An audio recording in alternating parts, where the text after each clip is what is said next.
Welcome, guys, back to the Grateful Living podcast. Today, I'm thankful to have Aundrea Cline-Thomas with me today. Aundrea is a multiple Emmy Award winning journalist. She joined CBS 2 News in New York as a general assignment reporter in October of 2018. Aundrea, thank you so much for joining us. Thank you for having me. I'm so happy to be here. Of course, thankful to have you on.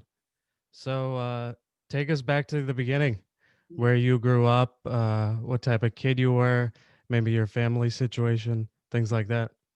Yeah, well, I was born in DC. I grew up in Wheaton, Maryland. People more know the area as Silver Spring. The youngest of three. My parents are immigrants from Sierra Leone, West Africa. Growing up, like I did really well in school. My parents worked a lot, so I spent a lot of time in school. On the weekends, we did a lot of activities within the Sierra Leonean community. So I had like two different worlds that I kind of was going in and out of. And did well in school, but I was really, really bored. I mean, I was really, really bored, honestly. Yeah. Um, Kind of a very much of a box checker. I was a tomboy growing up. I played sports. I played basketball for a lot of my life, and then picked up volleyball in high school. Played pretty competitively. Um, so that's kind of how I was. I always had a strong opinion, but it wasn't always welcome. Like I was very much of an introvert. Did really well in the classes where you had to have discussion and things like that. I knew I really enjoyed that, but I grew up wanting to be a teacher um, when I was younger, and then I just kind of didn't know what I wanted to do. And my parents were like, "You got to figure it out." So Yeah, yeah. figure it out. Yeah. The background of Sierra Leone, Yeah. how what uh impact did that have on you? And have you been there before or Yeah, so we would go every other year. And so when I was younger, it was just like my grandparents are and like cousins and distant cousins and stuff like that are just it just took a whole day to go get there, to go see them. So in summertime, when people were like, I go to see my grandma, I'm like, yeah, I go see her every other year. And it just takes a long time. It was nothing like super special to me because it was just my life, right? My reality. But now as an adult, I am so grateful that I was immersed so much into the culture. Going there, being in Africa is amazing as a Black person because I stood out because I was American, but not because of any other reason. Um, and just learning, just like I wanted to be a part of the culture. So I would help my cousins like wash clothes, and there was no washing machine. You wash it by hand, and going to the well to get water and them laughing at me because they're like, you're so spoiled, you're so American, you don't know yeah. anything. But it was like culturally just so rich. And then coming to this, being in the States, a lot of what we did on the weekends had to do with the culture. So christenings but the way we did it, and the food and honoring the dead, and like there's just certain traditions that we have. But again, as I didn't appreciate it as a child, I so appreciate it as an adult because it just, it helped me form like a global perspective. You mentioned it a little bit, but there's, two different realities, right? From your house or apartment in Maryland versus life in Sierra Leone. Mhm. Especially mentioning like the washing machine and things like that.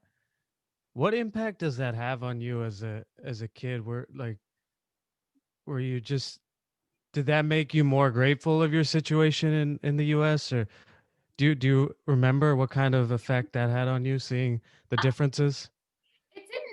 It didn't make me more grateful, but it made me very aware of privilege, that I was extraordinarily privileged, and how my parents like instilled, well, my parents also reminded us of that every single time we did something wrong. It's like, we can get one of your cousins to come here and they'll take advantage of all these things that you have that you are, taking for granted.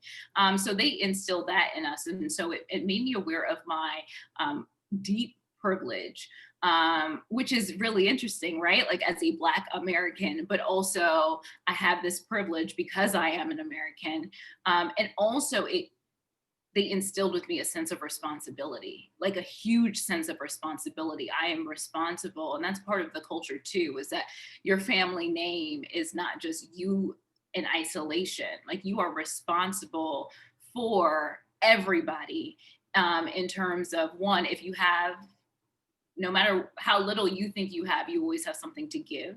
So as a kid growing up, all, we grow so fast, we outgrow clothes so fast, we'd always save the clothes. And every time we'd go with multiple suitcases. Everybody was like allowed 2 suitcases back then, right? Yeah. And so, but we come back with only 3 suitcases for the whole family because we've given so much stuff away. And just understanding that that's our responsibility. This is not charity. This is our responsibility because we were given opportunity that other people don't have.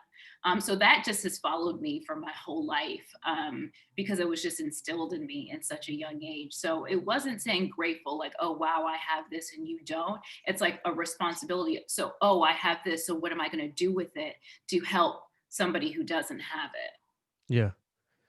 This is more of a lighter topic, but any good restaurants in like New York City that are or anywhere that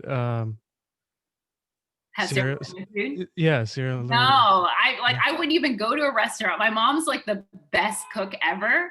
And my family, we got some really good cooks in the family. So I wouldn't even be able to like stand going to a restaurant to have Sierra Leonean food because I just prefer it my mom's way. Or even when we go to like family events, I know like I like the way Auntie so and so cooks this. Oh, she didn't cook. Oh, I'm not gonna eat that one. All right, who cooked that? You know what I mean? I have my Yeah. like little like things and the ways that everybody cooks everyone has like their specialties. So I could never even, I don't know of a restaurant that exists, but even if there was one, I don't think I could bear to go. Can't compare. I can't compare. Yeah. Especially given what you do now being a broadcast journalist, when did that come up in your mind as a, as a kid or in high school, or do you remember the first time you thought, "Oh, this might be cool?" Yeah. The summer before my senior year in high school, I went to a program at American University, and it was for high school students. And basically, it was just like 2 weeks at the end of June. And they taught us how to use a camera, they taught us how to edit. We went to the NBC station in DC for a tour, and I had been there before. I had been to 2 stations before that, but I never connected myself to possibly being a journalist. It was just like, oh, this is cool to see the cameras and behind the scenes. My family, avid news watchers, like news junkies to the core. But when I did this program, it was the first time in my life that I was like, I think this is it. I just think it's it, and I wanted to be behind the scenes because I was actually really, I wasn't a shy person, but I'm very much not in the spotlight, which is very weird since I'm a reporter, right? But I'm truly an introvert. And so like the cameras were really, really big. It's like Yeah. I'm dating myself, but they were really, really big. But I still took that thing on the train all the way home and then would bring it back. The Smithsonian has a folk life festival every year on the National Mall. And so it's like different countries and maybe a state. They don't have anything to do with each other, but it's just a celebration of culture. And they were like, our project was go to this folk life festival and come up with something, like whatever you want. And so I went and it was like we were paired up. And so my partner and I went, but I would go on the weekends, being the big geek, right? Like, and I would lug this big old camera. Like the camera was so heavy. I'd lug it on the train and lug it through everything. And I was like interviewing people, and they would just talk to me because I had a camera. And I was like, Yeah. like I'm like literally this kid, Yeah. but you think that maybe this could go somewhere. It's just like for a project, and they would just be patient with me as I figured out the camera. And I was like, that was literally the first time where something clicked. But I thought I wanted to be like an editor or a photographer. But working with my partner, how I wanted more control, essentially. I was like, oh, you should say it like this, or you should. And then I realized, okay, I need to get over myself to be in front of the camera to have a little bit more control as to how the story is crafted. But it's that was it.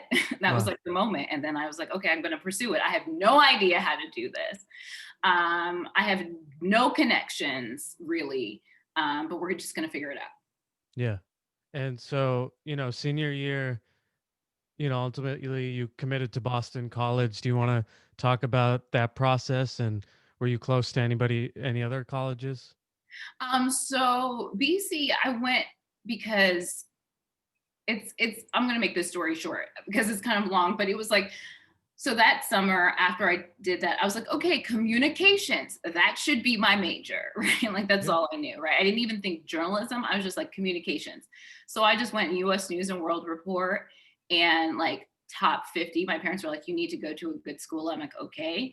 And I mean, it's very rudimentary, right? So there's Yeah. kind of no rhyme or reason. My other criteria was it needed to be in a, like, if it wasn't in a big city, it needed to be within proximity with public transportation to a Yeah. big city. So that like Cornell was off the list. It's just too, it's too isolated. You know what I mean? Yeah. So Yeah. it knocked a lot of schools off the list. Um, and then so I had BC as an idea, and one day in school, um, a girl who had a locker near me, she said, "Does anybody want to go to BC?" I was like, "It's on my list." She just shouted it. And she was like, my neighbor, her dad is putting together a group. And there are these two men who, Mr. McCrory and Mr. Francis, they're BC alums, and they hosted a trip every year for students of color, mainly Black and Brown students, in the DC area. And they would take us up on a bus. I think it was like $20 a sleeping bag weekend. So we go up to BC, sleep on the floor of a dorm room, go to classes, we're paired up with people. Talk to admissions about what it takes to get in. You had to have certain grades to even like qualify for the trip, and then they would help you through the process. So basically that's how I got to BC, was because of their guidance. Yeah. Yeah. And I guess when you went to BC, so I guess you went knowing in like you wanted to pursue journalism. Right. Were you able to take advantage of, as you look at your college experience, maybe someone else is listening to this and might want to go into broadcast journalism. As you look, like, were there things you did during the semesters or the summers that helped you in your process? So BC itself at that time, I think they have a lot more course offerings now than when I was there. They did not have a journalism program. What I did do though was like, one of my professors, when I finally took like news writing, I think we had like a news writing 1 and news writing 2, and then that was it. And yeah, that was like really it in terms of like straight news classes. But both of those professors I befriended, and one helped me get an internship at the Hearst affiliate. His wife was way up in Hearst, which is a company that owns a lot of local TV stations, and they had a bureau in DC, and so she helped me get an internship there. The other professor, we are still close to this day. I took a class at BU. I I went to Emerson College and would do newscasts with them. Hop on the train, like I every little sliver of an opportunity, I would just go pursue it. So there was like a, they said in class, oh, there's this conference. I had no idea like what the heck was going on. Like, I don't know. But I was like, conference news, let me go. I'll learn something. And that's where I met the woman from Emerson, who then was like, just come. I mean, I probably wasn't supposed to do it, right? But she was just like, just come and do it. And so it's just, I had angels. And that's how like my whole life has been. I've had angels along the way where there's just been something presented. It's not bright and shiny. It's not, things are, it's not obvious, but I'm just paying attention. I know this is what I want to do. And so I'm like, I don't know. I don't really have any money. You know what I Yeah. mean?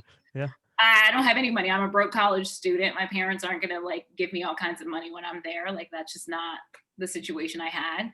but I just little breadcrumbs, and I just followed one breadcrumb to the next. As you look at your experience, obviously, um, feel free to say whatever you want to, but in recent years, the perception of BC hasn't been great Right. with students of color. Uh, as you look back on your experience, you know, like, I guess, what would you say about uh, that stuff? It was hard. I mean, my experience at BC was hard. Um, I did not feel welcome broadly from the university. I thank God for the AHANA community, which is the acronym for those who aren't BC grads watching, which is the acronym for the students of color, basically. That community saved me. I went to BC and thought it would be fine because BC demographically was like my high school. So in terms of the demographics, it never bothered me because I'm like, oh, my high school was like that, and that was fine. Like I thought it would just be the same thing, and it Yeah. wasn't. And I had very distinct experiences, multiple experiences, where it was like, students asking me freshman year, what was your SAT score? Because my friend didn't get in, and they were implying that I'm the diversity, Yeah. affirmative action, student, or, in classes, professors speaking about race, not challenging the students who were saying things that were just factually incorrect. Not only was it like, you know, uh, rude. You know what I mean? They Yeah. were factually incorrect. So it wasn't even about my feelings. It was just like that, like the basis of that argument is faulty.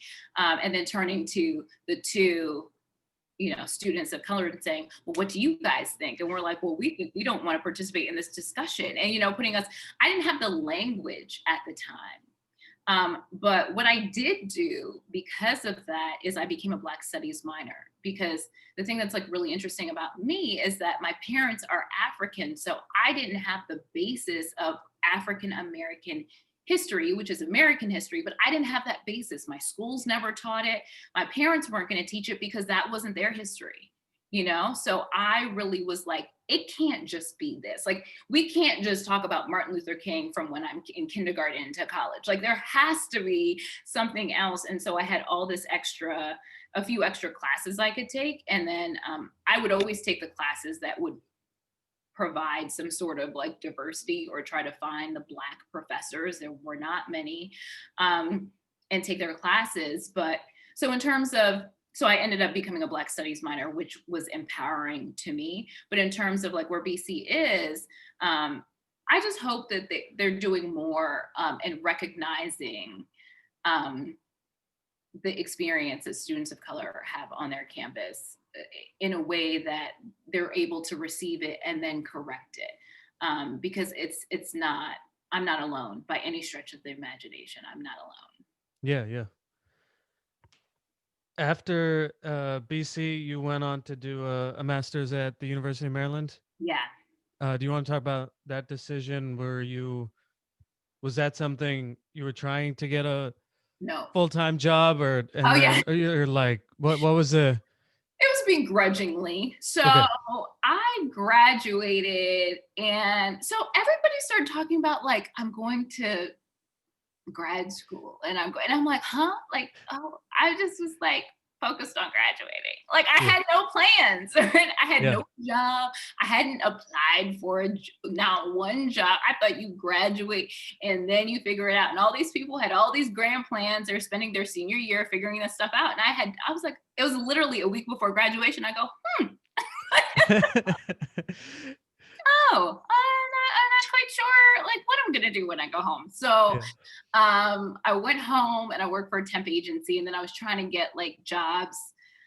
I didn't really have, you have to have a tape, and like, so most jobs you just need a resume to be on air, like be a local TV journalist. You need a resume tape, which shows you demonstrating that you can tell stories and stuff like that.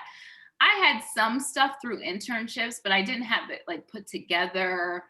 It was a bit of a hot mess. But anyway, I tried to send those things out. Crickets, didn't hear anything. I tried to get like behind the scenes jobs at all the stations at home, the public access station. I was like, I will work for free. Like I just was begging and pleading, and everyone was not answering. I got a temp job. I was like secretary for the telecommunications lobbyist, just whatever, just to get some money. Yeah. And so then I kind of begrudgingly ended up going to grad school. It was great though. It was like Yeah. a good move. But I was like, I got a whole lot of debt from BC. I'm not trying to incur any more debt. I only applied to University of Maryland. Again, had angels in the wings, told a lady from my church who knew a lady there and ran interference, helped me get in. And that set me up to get my first reporting job. How do you think that the masters helped you? Well, it was more like hands-on practical. Like, here's how to get a job. BC was, it's a liberal arts institution. They Yeah. will, because I would go when I was a student and be like, this is what I want to do. Tell me how I can graduate and do it. Like, it was a huge sacrifice for me to go to this school. Like, Yeah. school job, like that's the language my parents understand. Yeah. Right? None of this finding yourself, like, ooh, just being on a camp. Like my parents don't Yeah. care. They're like, Yeah. ma'am, this is very expensive. Could you go earn a check now? Yeah. Yeah. Commensurate to the cost of this institution, preferably. So they were like, we're here to teach you how to think. And so you can do a lot of different things. And I'm like, well, my parents will not understand that. So Maryland was very practical. Like, this is how you tell a story. This is how you write. This is how you shoot. This is how you edit and go. And then let me put you in a situation where you're going to do it. So you kind of get a simulated experience firsthand where you're not internships, you just watch people. This, you were doing it yourself so you can make your mistakes and stuff like that. As you look back, on your career for someone who's in college right now, what advice would you give to them on, as you said, is it just accept any internship and get more, like, just get your tape, more tape experience and things like that? Would that be your number one thing? Oh, so if you want to be a reporter, Yes, yes. yeah. So I think first you want to have an internship because I think that people romanticize what the job actually is, right? You have to be very clear. This is not about being on TV. You are going to be, I always tell people, I meet you on either your best day or your worst day. It's not glamorous at all. Yeah. Also, there's not a lot of money in it to begin with. And so sometimes that's like cost prohibitive to people. And so you've got to come up with a plan. If you don't have some sort of like financial backing from your family, they can't help you a little bit. Because my first job, I made $18,000 a year. Yeah. And there's still that, they're still paying that much. It has not gone up. And that's like, I was not eating very much. You know what I mean? Yeah, Like yeah, yeah. it's like real life. It's not, there's zero luxury in that. So what we always often find is that a lot of people, not a lot, but sometimes you have people who have romanticized this idea of what being a reporter is like. And then they have an internship and they're like, I don't want to do this at all. But they haven't bothered to have an internship until their senior year and they're graduating with this degree. And now they're in like a state of confusion and panic.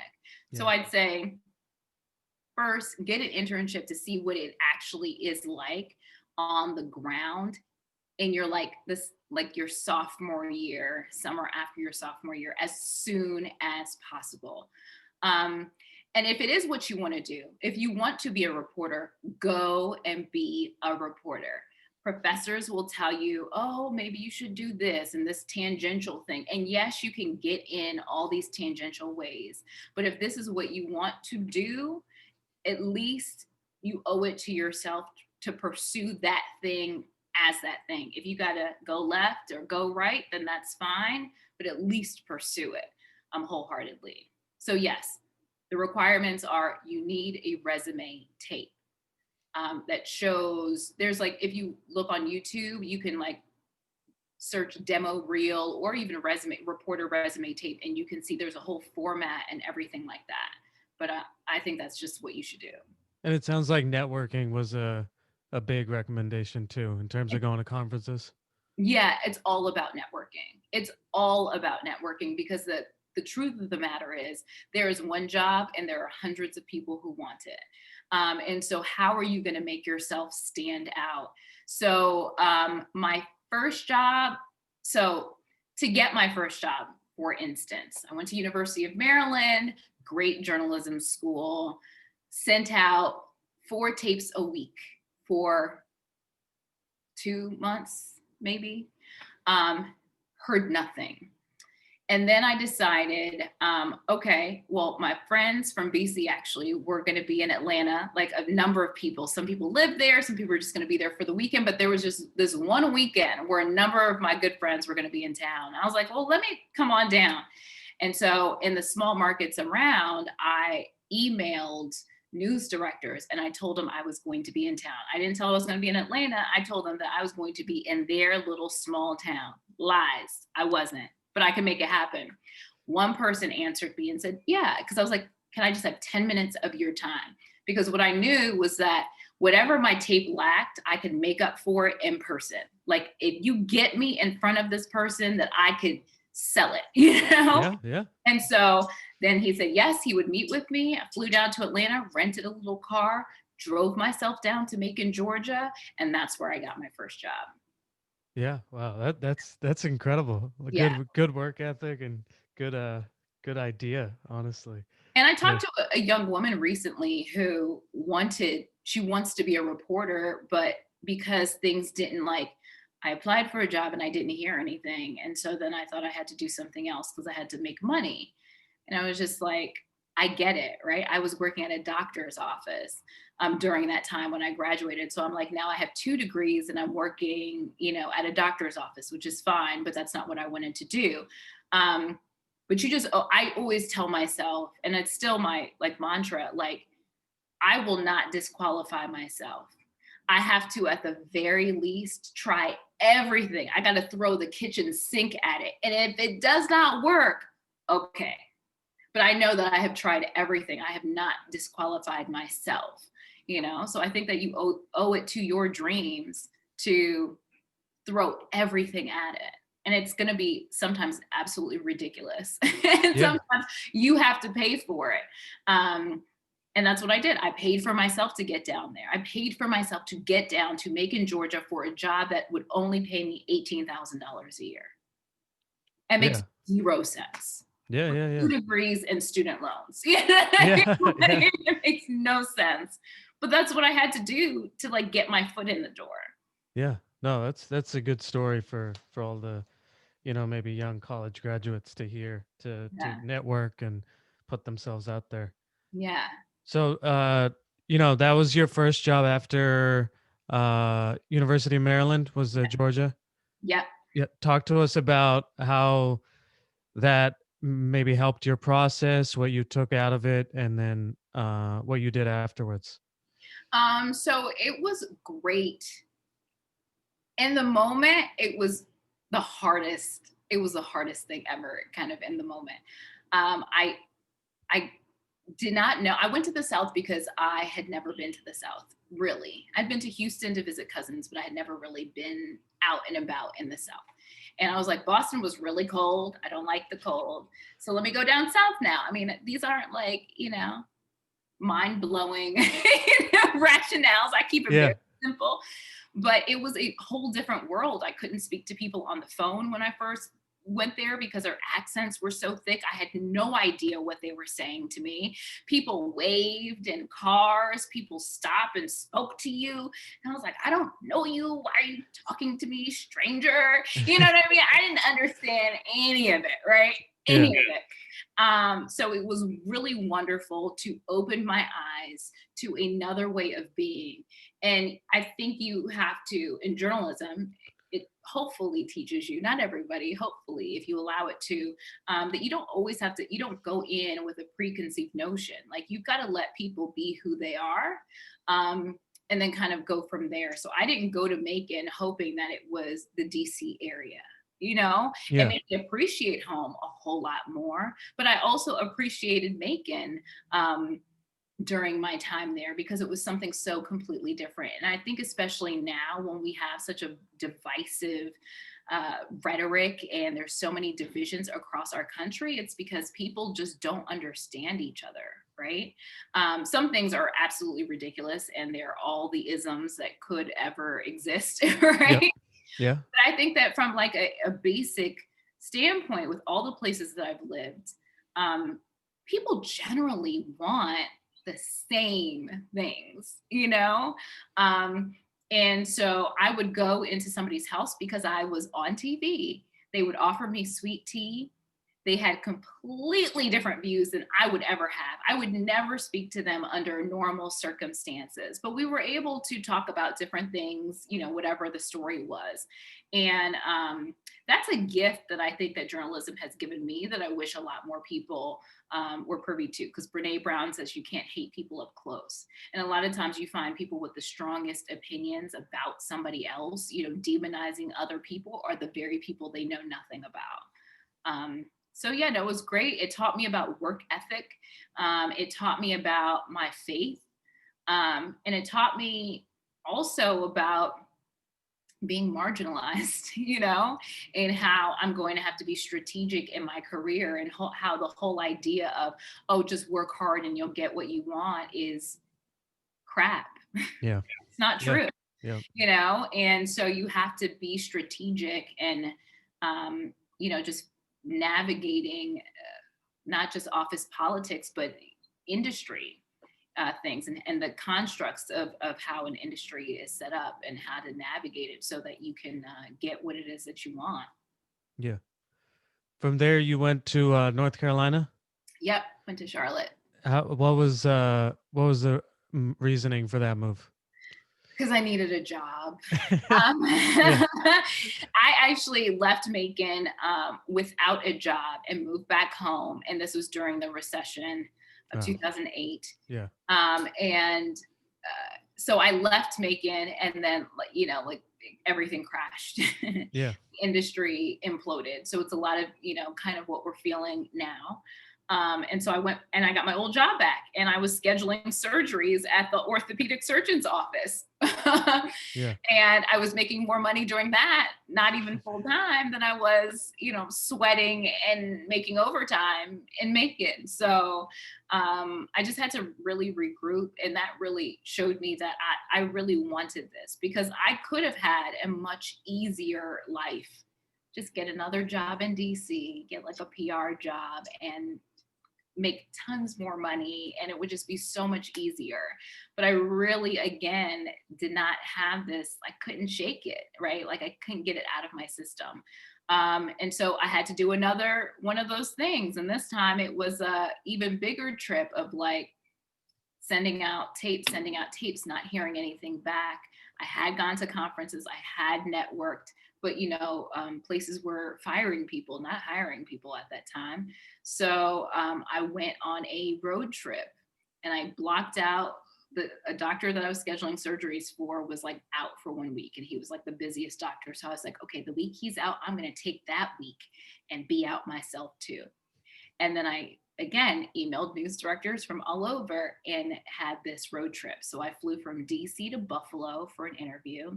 After the interview, flew to Nashville. I had met a woman once, had talked to her maybe twice in my life. She said if I ever needed anything, I met her at a conference. She said if I ever needed anything, she would help me. So I called her up. I said, actually, I do. Can I stay with you in Nashville for a night? She said, come on in. Yeah. Perfect stranger. Love her. You know, we're obviously still connected because she's one of my angels. Stayed with her for the night, had an interview in Nashville. From that interview, I drove, dummy me, didn't look at a map to see how long Tennessee is. And I drove across the state I stayed with a friend who I used to work with in Macon. She lived in Asheville, North Carolina. Woke up early the next morning, drove to Charlotte for that interview, Yeah. then drove to Atlanta, stayed with a friend, and then flew back to DC. And I ended up getting the Charlotte job. That work ethic, right? I don't know if you can bring yourself back to that time period in your life, but you know, what was, I mean, cuz you need to have unbelievable belief in yourself Yeah.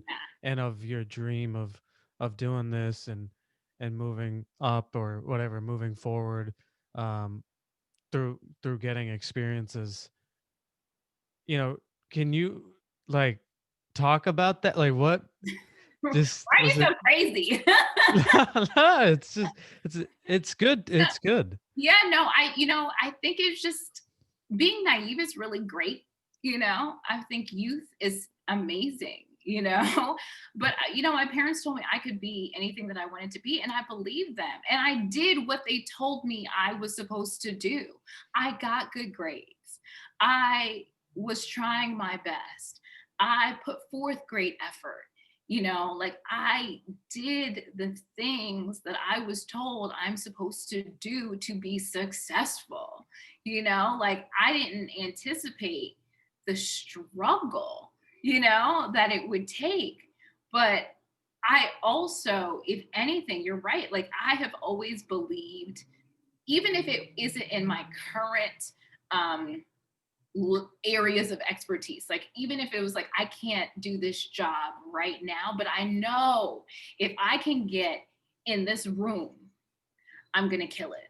Like, I always go to places that are like, it's a little bit above my head because I'm like, why should I go to a place that's like on my level? Right. I could have possibly gotten a job some other places, but I didn't want to go there. I didn't want to go to another tiny town. I'm not a small town girl.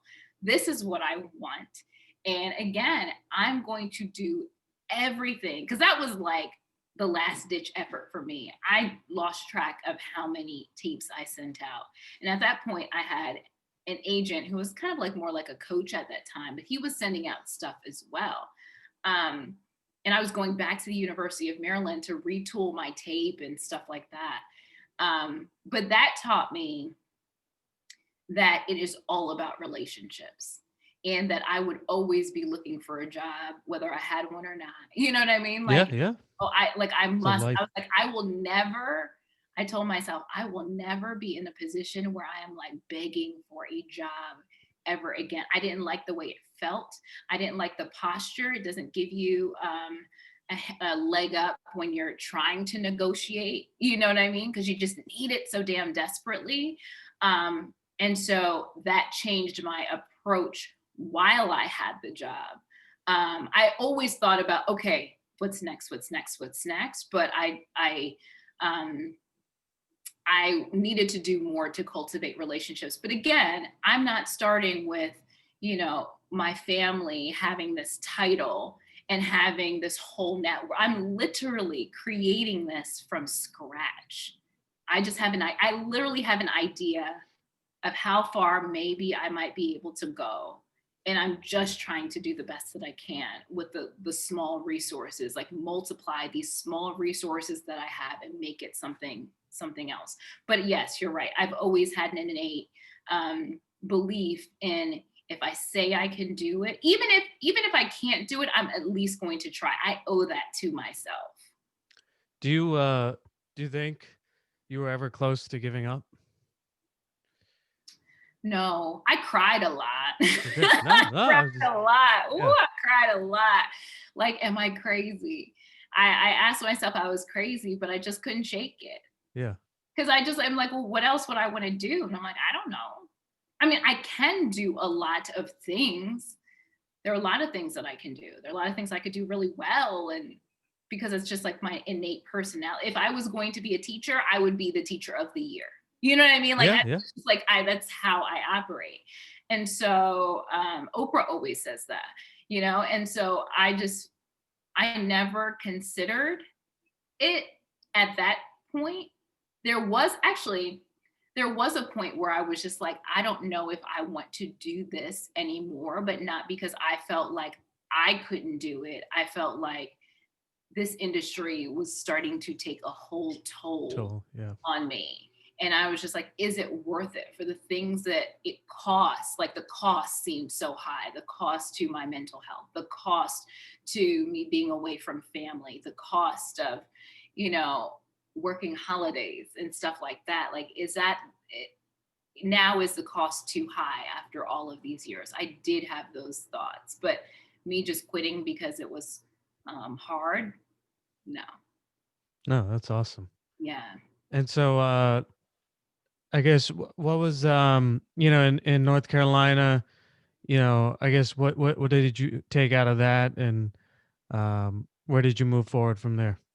So that just really taught me how to, we call it a beat. So it's a subject matter. I was the education reporter there and fell in love with it. Like, fell in love with it. I was super passionate about it. And I had an amazing boss who just gave me space. I'm fumbling and mumbling, and there are lots of things I need to learn. But he just gave me space and just kept cheering me on, which is exactly the type of like manager I needed at that point in my life. And then he knew I was just so passionate about this. And so that was just like, just learning about, because again, I wanted to be a teacher, and it felt full circle. Like, I'm not a teacher in the traditional sense, but I still feel like a teacher. My classroom is just my stories, Yeah. right? And the viewers, yeah. Yeah, and that was the first time that kind of came together, and it just felt so right. And so from there, I went to Nashville, and I was the education reporter there. And again, it just had amazing managers who gave me the space, and I learned so much. But my passion for equity, um, really, I just was able to just be in such a sweet spot, just such a sweet spot there. Um, but Nashville taught me, I worked with some of the best photographers in the country. They win all kinds of awards at this station. It's the CBS station there. And I knew I wanted to go to that station in particular. I had wanted to go there for years and years. I sent tape after tape after tape. I don't think there's anywhere where I've sent so many tapes to. Yeah. And I met one of the news directors, and when I was just in grad school, and I sat next to him, and I was like, I want you to hire me. Like, I want to come to your station. And he's like, you need a little experience. I was like, but I'm coming to your station. And this was like 5 years before, maybe. Wow. But I knew that if I was there, those photographers were going to teach me so much, and they did. I mean, it took my journalism skills to like the next level. In 2012, you won an Emmy award, right? Yeah, that was in Nashville. Yeah. What was that like? That was surreal, but it was one of my goals, and that's one of the reasons why I went there. I was like, okay, now I need to have some hardware, as and it wasn't really, for me per se, but it was for like the industry standard, as like a vote of confidence. Like, yes, she does know what she's doing. But the moment is something that you'll never like forget. I couldn't breathe. Like, I was like speaking a high pitch, like I was like sweating. I was so nervous, and Yeah. but it was awesome. It was really, really Yeah. That's good. awesome. Yeah, And then in 2015, you went to Philadelphia. I went to Philadelphia. What was that like? Huge jump, huge jump. So every city is like a market size. So there are 200 plus markets, TV markets. And so Nashville was like in the 20s, and Philadelphia was 4. So that was a huge jump. Yeah. And so I went, because it was a huge jump. I knew no matter what happened, I could go anywhere from here. Like, having this experience on my resume was going to change what my opportunities would look like henceforth. It was hard. It was so hard in so many different ways. Philly is its own city. Okay. Yeah. It's not New York. It's not DC. It's not Boston. It is its own special place. You've really got to understand it. If you are an outsider, are an outsider. I had to have people vouch for me just to get interviews. Like, no, she's cool. You can talk to her. But again, that's where the networking comes into play, because they are an authentic people. They don't deal with like frills and stuff like that, they either like you or they don't. There's no gray area. You know what I Yeah, mean? yeah, So I appreciated that. In terms of subject matter, I stopped doing education, which I loved. I did some, but not really. A lot of it turned to crime.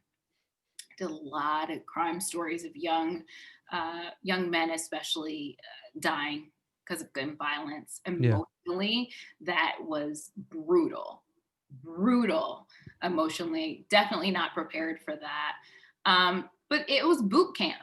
It was really, really, really boot camp. And so I exist differently now here in New York because I've had that experience. So nothing seems quite as difficult Yeah. as those 3 years were. As you look back on that process, was that something, when you make that jump from Nashville to Philly and NBC Philadelphia, were you, at a certain point after like 4 years looking to move on to a job and you were Yeah. like networking that, or was that something they reached out? No, well, both, right? So Okay. I was networking that because although I love Nashville, like if Nashville was closer to DC, I'd still be there right now. It was the best job I've ever had in my life. But it was far away from home. My parents were getting older. The truth of the matter was, I was only seeing my family maybe 4 times a year, and we're all very close. My nephews were just growing up. Every time I'd come home, they were different people. And I just was missing. I just was missing a lot. And so I just really felt like I needed to go. I needed to go home.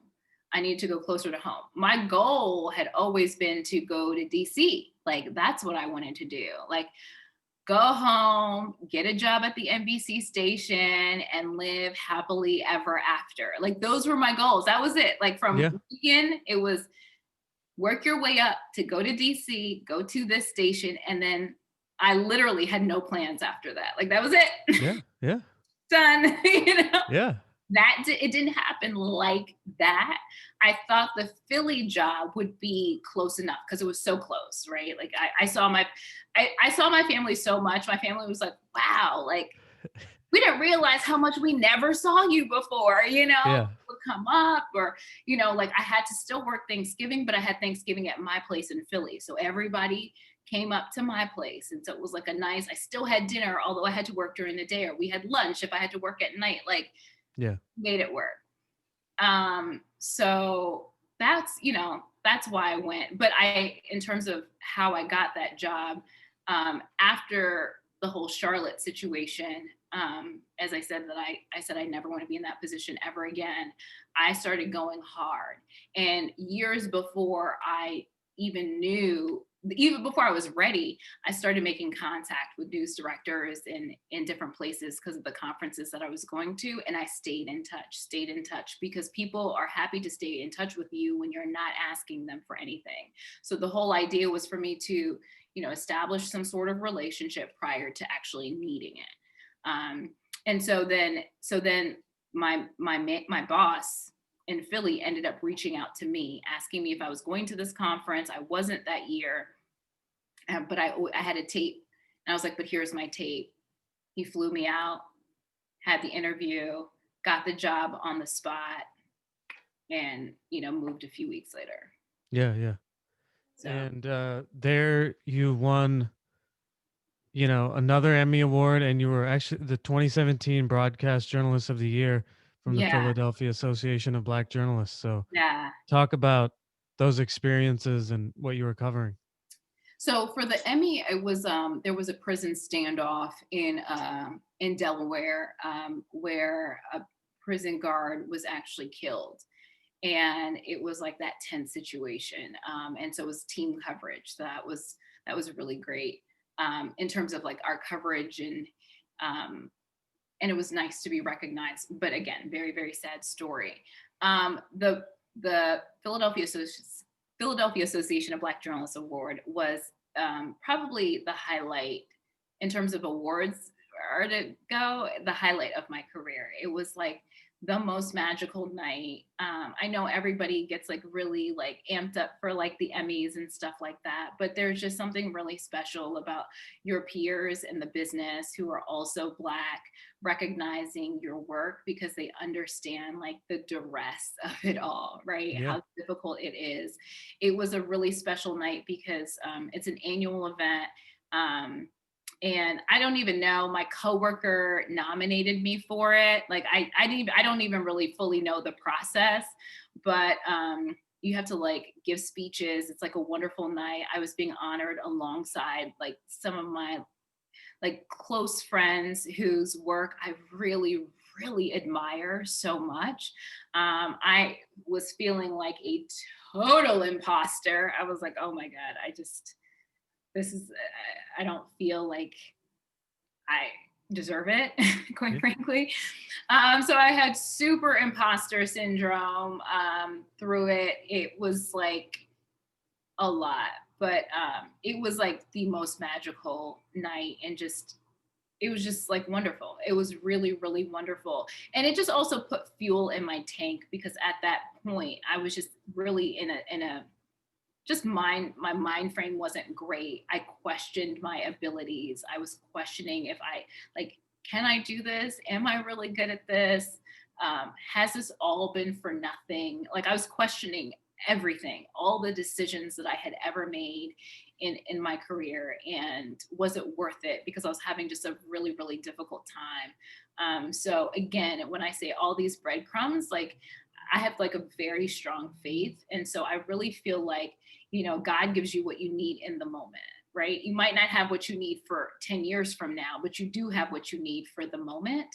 And like those things happen at a time when I just was questioning everything about my ability. And it was like a way to say, no, you are actually on the right track, you Yeah. know? And Yeah. so it was not just getting the award, but it was the timing of it and just the love that surrounded it. That It was meant a lot. exactly what I needed at that very moment. Yeah. Yeah. Mhm. And then you moved to your current position in New York. Yeah. Talk about what was the reasoning behind that? Well, that's when I really was considering leaving the business. Hmm. Actually, actively pursuing leaving the business, and because I just felt like it was just too much. My brother lives here in New York, and so we'd have like lots of talks. And he was like, just come to New York. It's the center of the universe, you know, whatever. Like when people drink the Kool-Aid here, they really all the Kool-Aid. Yeah. So I came as a freelancer in my job actually, because I wanted to see what other things. I had never considered doing anything else. And I finally was at the space where I was like, well, let me consider what else is out there. Like I can still be creative now. Like the industry has opened up so much with the internet, with like podcasts, like you know Yeah. what I mean? Like all Yeah. this stuff had opened up. And I was like, well, let me at least like give it a look. So I really took the job as a freelancer just to get a few bucks, so that I could have time to do other things. Because when you have a contract, a broadcast news contract, you can't be doing all these other things because your name, your likeness, your voice is owned by the company. Like Yeah. everything you do represents the company. So that's why I came to New York actually. People are like, oh, you came to be in the number one market. I was like, no, I came to honestly get out of the industry. Mm.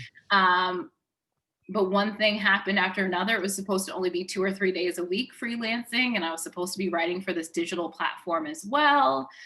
That ended up falling through. It ended up being 5, 6, 7, 8, 9 days in a row. You know what I mean? Like Yeah. I just ended up working so much at CBS 2. And then they offered me staff, and I was like, okay.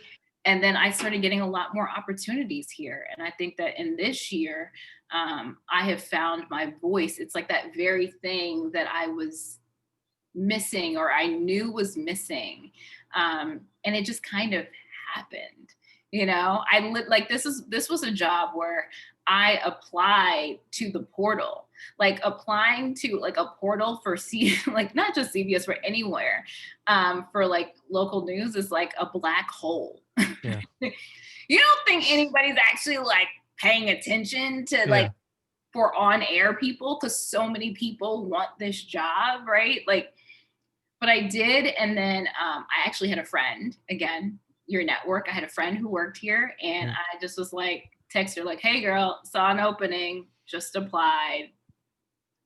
And then again, I did the whole I'm going to be in town thing, Yeah. and it worked Yeah. again. So, like, they were kind of taking so long to get back to me. I knew I was leaving Philly. And so I was like, I'm going to be in town. And I could always, just from Philly to New York is a hop, skip, and a jump. Hopped on the train, put on makeup in a Starbucks down the street, went to the interview. Came, my brother Yeah. was here already. So I was like, hey, if I come up this day, will you be home? He's like, yeah, I think so. But even if I'm not, like, you can just stay at my place. I'm like, bet. Yeah. So that's what I did. Yeah. Yeah. I guess as you look back on your career, like, do you have any advice for someone who's maybe young in their reporting field, maybe in that, where you were in North Carolina or, early Nashville kind of area, do you have any advice for them on? Yeah, I think it's one, it is hard and you're not crazy. Find what you're passionate about. You got to be real clear about your why. You got to be really clear about your why, because nothing will make sense if you don't have it. Um, and you can do it. I mean, like, this is a business that tells you what you can't do in how you suck more than it tells you that you have something to offer. Whether it's, the trolls on the internet who want to pick you apart, or it's your own managers, that you have to be very clear for yourself. Like, you cannot wait for external validation.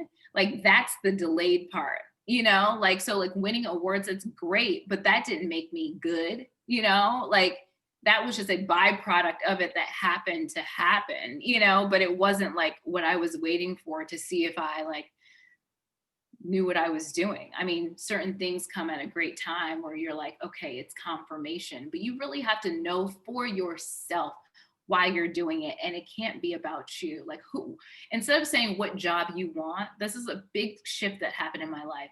I stopped asking myself, what job do I want? And I started asking myself, who do I want to serve? Because it's so much bigger. And so, who you serve doesn't mean that you have to do it in this one very narrow way. It broadens everything. It opens you up so much in terms of how you can do that. If your why is about who you're going to serve and serving them well, like, everything will always work out. Always. Can you also talk about maybe, and I mean, you don't need to reveal any details, but just navigating your personal life? You're making, moves every Yeah.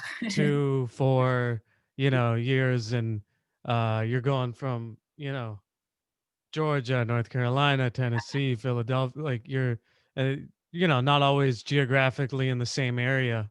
Yeah. How has that been on your life? Sucks. Yeah, yeah, It sucks. I mean, it's difficult, like, dating, and like, I remember when I was in Nashville, I would always be like, "Oh, so would you ever move up north?" And they'd be like, "No." And I was like, "Well, this was nice. this is good.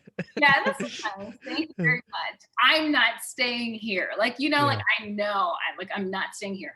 I do have friends who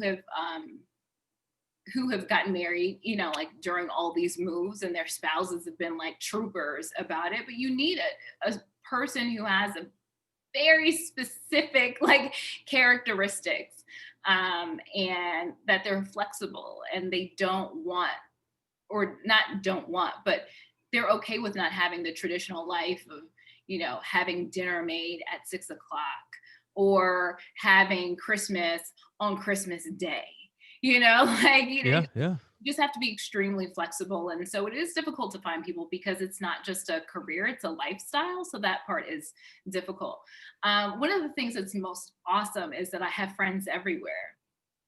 everywhere because we've all like moved all over. And so like I have not done any of this alone. I have a whole tribe, just amazing people, and we have these like hilarious stories because we're like, it's like college, right? It's like the dorm room when you're like eating Chinese food, you know what I mean? Like Yeah, in yeah, the yeah, dorm and everyone's broke, and but everybody like is from all different places, and you're yeah, like just like whatever, you have these stupid inside jokes, but then everybody leaves, but you always have these like awesome stories. It's the same thing, and I feel like I've had like that dorm room experience. And sometimes I feel like, you know, sometimes people are like, as an adult it's really hard to make friends. I haven't had that because we're thrown into these crazy wild experiences. You're like witnessing history together, you know, like it's amazing. And so you have these like bonds. It's like going to war together, right? yeah, yeah, yeah. It's like unbreakable bonds with people who now live all over the world. So I have so many friends that are really like my family that I lean on so much. So that part's great. And then I'm grateful, you know, I'm like super fortunate because I am still kind of close to my parents in terms of proximity, but you know, that I was able to, I didn't have to that's the whole thing. I didn't want to sacrifice my family. I had to for a while, but now that I'm older, I'm like, my parents are older, and if I need to drop work and go be with them, which I had to do around the holidays, um, there was like a death in my family during the holidays. So I was I'm just like, I sorry. gotta go. Yeah, And I left, but I have all of this experience, right? So I'm not scared. I'm not, oh, what if I, or this is the only time I can anchor is during the holidays when everybody's on vacation. Like if I'm not there, then I won't ever get this experience. Like I don't have, I've been doing this for too long. So I'm just in a different space in my life where certain things are now prioritized over other things. So yeah. yeah. And then, you know, especially given what's gone on the last several years, you know, your identity as a female and as a person of color, you know, I guess how has that shaped your experience within the industry? It's really, I mean, like hard is an understatement, right? Yeah, And like, what I do appreciate is that now it can be discussed more openly. Um, I started in this business facing discrimination in my first job that was blatant to me, but I could never talk about it because then I'm complaining. Then it's a figment of my imagination. Then it's like no, it's not, you know? So um but again, I just can you be more specific on that, just for people yeah, that might doubt, you know, what you're saying? yeah, I mean, it's just being treated differently. A lot of my jobs I've gotten, I had to like I went to fill like a role that another Black person has left, you know, and people will say, oh, you're going to have an easier time getting jobs because they needed diversity hire. It's the same thing that they told me in college, right? And so, no, there are two Black people on TV, you know what I mean? In the whole station. You're telling me that I only have options for two spots. You got 10, and I'm the, you know what I mean? Like, Yeah, yeah, yeah. that doesn't make that, like, just like, let's take feelings aside. Mathematically, there are problems with this. So there was that. And you know, there are just so many reports about McKinsey had a report about women in the workplace, and they specifically talked about Black women in the workplace being told, you're aggressive, being told, you know, tone policing you, and it's just like that's not who I am. But it's all of those nicks along the way. It seeps into you. You know, you're human, right? And it makes you question, like, am I doing this? And that's what I found actually. By the time I got to Philadelphia, all of the nicks along the way, and even though I had such a great confidence in what I could do, even if I wasn't at that moment, like what my potential was, it almost stopped that cold because you're human, right? And Yeah. what it, at some point, when you don't have, it's not you're waiting for, that's why I say you can't wait for external validation. You've really got to have a deep knowing. You've got to have an imagination for yourself, because the places that you're going, people like you may never have been there. So how do you know that you can get there if other people have not like worn that path?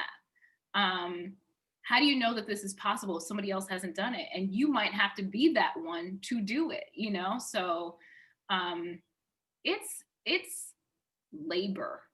It's absolute and utter labor. You know, I go to therapy like consistently.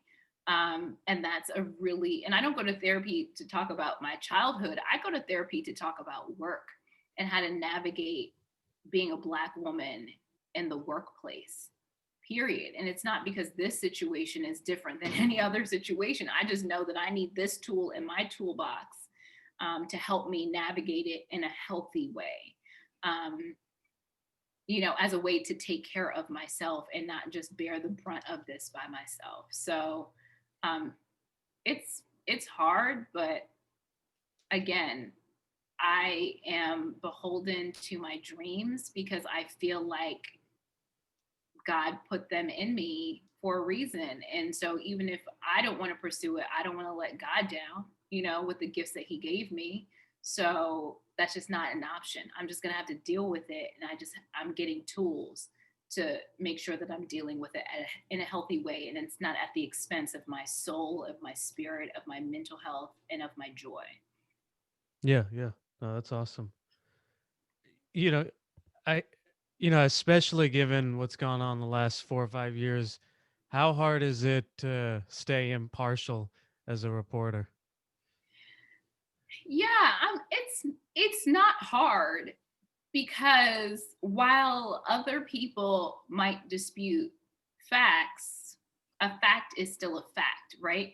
So sometimes, you know, it's hard to combat so much misinformation. Like what I do every day is not brain surgery, but what I do that other people don't is that I'm speaking to the primary source. You know, those things, you know, we learned about it in elementary school, your primary source and your secondary source.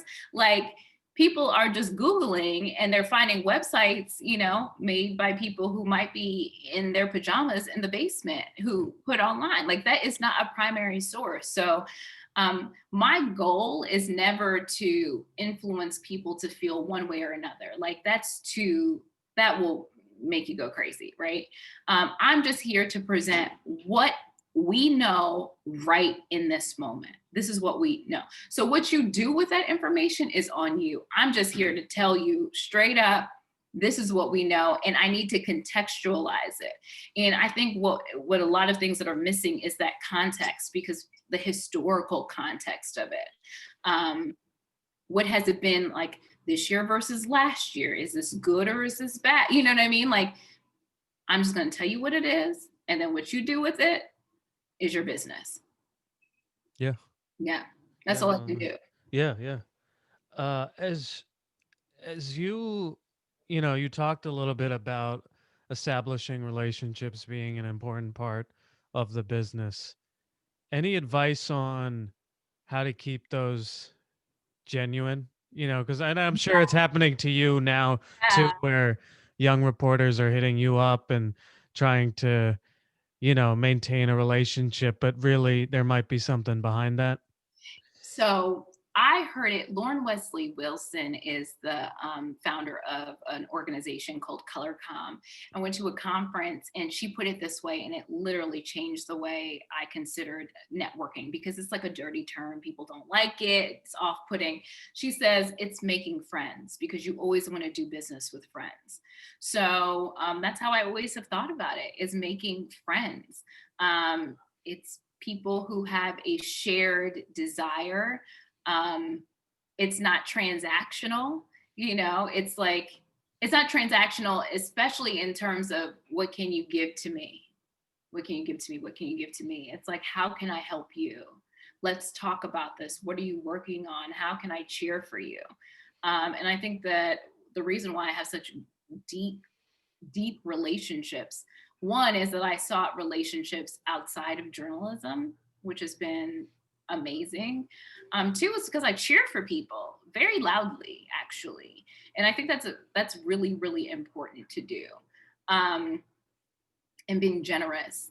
Um, and I make sure that I surround myself or want to know people who have the same drive that I do, that, that they're trying to better themselves, not for themselves, not so they can get a car, they can get this, or, that they're really trying to dismantle systems. They're really trying to make a long lasting difference. Like, I just find them interesting, So Yeah, yeah. I don't think of it just in terms of like a networking sense. It's like, is there a commonality here that we can like coalesce around and partner with? So that's great. I do have a lot of young people reach out to me, which I don't mind because I reached out to people too. Um, and so I think it's important when you're kind of in that space of somebody who might have a lot more years over you to just be gracious and say thank you. It's like really little things like that. Like, thank you for your help. That's what I did when I was beginning. And I do, till this day, but I would, at the conferences, people would review your tape, right? You sit there while they critique you and tell you how your makeup is ugly and how your clothes are ugly and how your voice is ugly and how you shouldn't have put the story together that way. Yeah. And you have to say, thanks. But then I would email them. You told me this, this, this, and this. And I really appreciate it. And then a few months later, I'm like, you told me this and this, and here's a link to a story of how I tried to implement it. Do you think I was on track?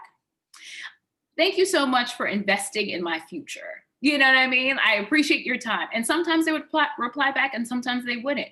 And then even if they don't, a few months later, you told me I needed to work on this, and I tried it in this story. Here's a link. I would appreciate any feedback that you have. And I would do that. And most people would never reply back. But we're contacts to this day. You know Yeah. what I mean? Because they're like, this girl is trying, Yeah. like I'm trying. I value what you say. I value the time that you spent on me. And I'm showing you that I am trying to implement your feedback, So it's stuff like that. And Yeah. it's Yeah. not just up, it's across, It's not just people who have years ahead of you, but people who are your peers. Everybody's trying to go someplace. And you never know where people, will end up. The great thing about the last few months is that I've interviewed friends. And I'm like, we literally like do our Zoom or whatever. And then after we're like, can you believe it? We're like professional. We used to like go to the club Yeah. together. You know what I mean? Like, but because you have like-minded people, everyone is, and if they're passionate, like they are experts in whatever they're expert in, and they can come in handy. You just never Yeah. Yeah. know. As you look at your future, like, do you have set goals for yourself, or are you just kind of just, you know, playing it, doing, just doing your best today, and then whatever the chips are, the chips will be in the future? That's really good. I always had a goal, and the blessing in all of it, where I told you like getting back home, I didn't actually get back home, but I got, close. The blessing is that I met that goal, and then I was like, okay, now what? You know what I mean? Like, yeah. And not only did I meet the goal, the stars were not aligning, the theme music didn't turn up, like I wasn't like skipping down the street like I thought it was gonna be. Yeah. I was like, wait a minute, this doesn't feel like how a goal, ideal should feel. So, Yeah. yeah, I don't have, so I say all that to say I don't have a specific goal, but I do have things that I want to do. And my goal is to create the environment to make those things possible. Like, like I would like to be across multiple platforms. So I'm doing things now to try to get the skills to be on other platforms. Like I'm doing these podcast interviews. Yeah. It's something that's something that I really want to do. So, and also when I write it down, I really believe in writing things down. I know everybody talks about it, but I do believe it. I used to do vision boards. I just haven't done one maybe like 2 or 3 years. I believe in all of that stuff Yeah. because there's power in saying it out loud. And I say it to my trusted friends, like, this is what I want. And you will be surprised of how things just start coming. You can't forecast how it's going to happen, but you just set your intention of like, this is what I want, and things just start opening up. Yeah, and I guess one of my final questions is, having been in so many different geographical areas, uh, you know, right now it seems like our country is more divided than it's ever been. But do you have a different perspective on humans? Yeah, I do. Because I've done thousands of interviews. I've been in people's homes. Um, I've like seen people up close. I think that we just have a scarcity mindset. Like if that other person gets a little bit, it's going to come at the expense of me. And that's actually not true. And the scarcity mindset makes us white knuckle things, and if your hands are closed, you can never receive even more or even consider the possibility that if somebody else has the shot that you have, then we're all going to benefit. So that's what I think is lacking, is the willingness to even consider that perhaps, like, let's just try it as an experiment. Perhaps if the least among us are given a chance, maybe we'll all be better for it. And that's something that, I mean, it's just ingrained in our culture to only give some to some people at the expense of others. And so what we're asking people to do is a monumental shift that they've never really experienced. And so as people of color, it's frustrating as hell, because you're like, come on, Yeah. and that's what, because of the scarcity, that's when you get the denial of other people's reality because it's not shared. But it's steeped in an ignorance. But I will say that people all really want, at the basic levels, the same thing. They want to have a great, an opportunity to have a great education. They want to be able to say, they want to be able to put food on their family's tables. If if you're working, you should be able to put food on your family's tables. They really want safe communities. All kinds of things, Yeah. that are basic, like literally basic.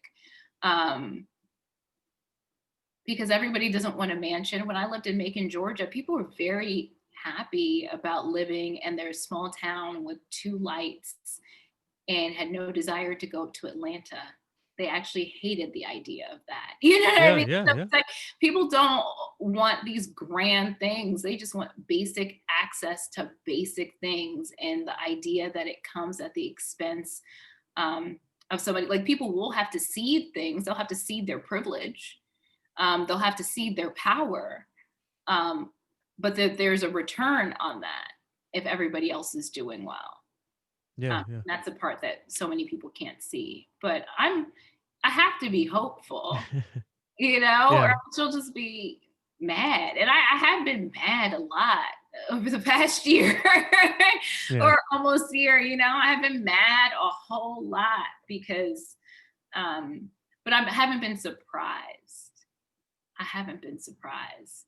But yeah, so I just know that in my little sphere of influence, when I'm at my meetings, I know that my job um, is to center my stories around the marginalized. I don't too much need to do stories that are about the same status quo, that my stories need to have nuance because I have a nuanced perspective. And that's what I want to bring to my reporting.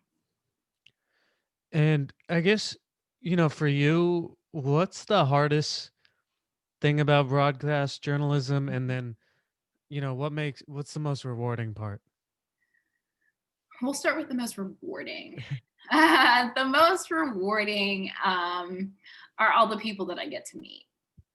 I mean, even if it is somebody's like worst day of their life, like I feel like the fabric of who I am has so many pieces of all these people that I've been able to interview. Um, just people that I've just been able to just come across on my journey. They have fundamentally changed me. Um, so I find that to be the best part. Um, the worst part, gosh,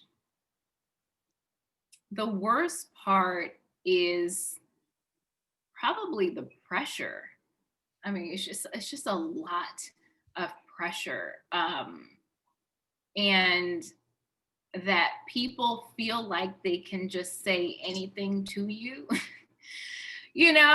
Like keyboard thugs, they think they could just say anything to you. I'm like, you don't even know me, or say racist things on my Facebook page. I'm like, you are on a Black reporter's page. Like, go somewhere else. Yeah, Yeah. I don't Yeah. understand. You are volunteering your vitriol, and I'm unfamiliar with who does that. Like, just keep going. Like, just keep Yeah. scrolling. It's cool. Um, it's the internal pressure of having a deadline every single day. Like, think of having a project due every single day. Um, that's wears on you. Um, yeah, it's just having it be a lifestyle and not just a job. Sometimes you just want to shut it all off, you know. Yeah. Yeah. And chill. Really, you really can't, Yeah. know. Yeah. um those are the worst parts, but Yeah. I'm still here, I'm still in it. Yeah. So We talked about quite a bit. yeah, Was there anything that we didn't talk about that you wanted to? no, I think you've covered everything. You've done such a great job. Cool. Cool. Awesome. So I just want to acknowledge you and thank you for being on. It's really cool to see your journey and your work ethic and you know just especially when you started off, getting good, just visiting small towns and telling them you'll be in town and you know your desire and work ethic really showed and um it's cool to see that as the years have gone on, things have gotten better and opportunities have come. And I think that gives a lot of hope for any young reporters out there who are, in that Macon, Georgia job or what, Yeah. so thank you for being on and wish the best going forward. Thank you so much for having me. And yeah, I guess if it was the parting words, honestly, if I can do it, anybody can. I don't have some sort of superhuman qualities. I just won't give up. Yeah, that's awesome. Thank you so much. Thank you.